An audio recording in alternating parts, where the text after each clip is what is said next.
പറശ്ശിനിക്കടവ്, കണ്ണൂർ പറശ്ശിനിക്കടവിലേക്കുള്ള ഒരു ഫാമിലി യാത്രയാണ്.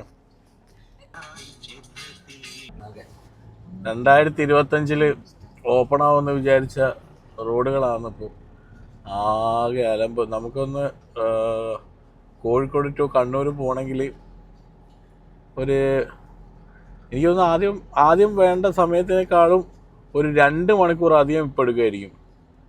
അത്രയ്ക്കും അബദ്ധം. 2 മഴയും കൂടി പെയ്തപ്പം റോഡിൻ്റെ നടുക്കിൽ വലിയ കുഴിയൊക്കെയാണ്.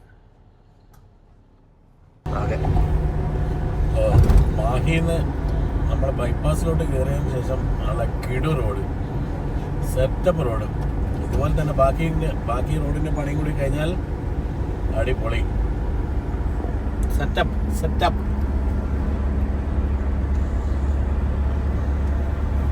നമ്മൾ പുറത്തുനിന്നൊക്കെ ഓടിക്കുന്ന ഒരു ഫീലുണ്ട്.